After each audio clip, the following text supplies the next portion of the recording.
আসসালামু আলাইকুম। আমাদের দেশে একটা ছেলে মিক্সিংয়ে ছিল, ওনার আইডি দেখে বুঝলাম।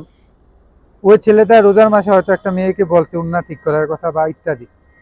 ওই মেয়েটা ইফতিজিং মেয়ের মামলা করছে, ছেলেটাকে সুন্দর করে জেলে নিয়ে গেছে। ওটাতে আমার কোনো আপত্তি নেই। আমার সমস্যাটা হচ্ছে একটা ছেলে একটা মেয়েকে ইফতিজিং করার কারণে সাথে সাথে পুলিশ অ্যাকশন নিতে পারে, অথচ হজরত মোহাম্মদ সাল্লাহ সাল্লামকে কটূক্তি করে ওদের কোনো অ্যাকশন হয় না, ওরা জেলে যায় না। রমজান মাসে একটা মেয়ে ওড়না হয়তো ঠিক রাখে না, বা ওর চলাটা হয়তো অন্যভাবে ছিল।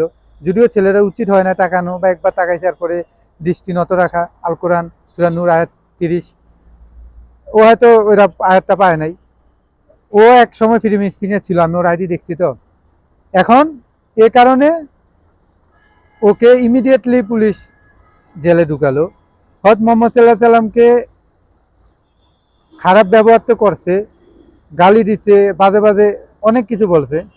ওর জন্য পুলিশ এখনো প্রায় 1 মাস এখনো নেয় নাই। এটাকে আপনারা যারা ইসলামিক দেশ বলেন, আমি বলবো ওদের ইসলামের জ্ঞানের অনেক স্বল্পতা আছে, অনেক। একটু জ্ঞান অর্জন করেন কোনটা ইসলামিক দেশ আর কোনটা নাস্তিকদের দেশ, বা এটা সেটা আপনারা একটু চিন্তা করবেন। এটা কখনো ইসলামিক দেশ না, যেখানে হজরত মোহাম্মদ সাল্লাহ সাল্লামকে কটূক্তি করার কারণে ঘুরতেছে দিব্যি, একটা ছেলে বলতেছে উন্না ঠিক করতে, ওকে জেলে নিয়ে যায়। সেটা ইসলামিক কখনো হইতে পারে না। আপনাদের কাছে যদি ইসলামিক দেশের এটা সংখ্যা হয়, তাহলে আমার কাছে আসছেন, আমি ইনশাল্লাহ বুঝিয়ে দেবো।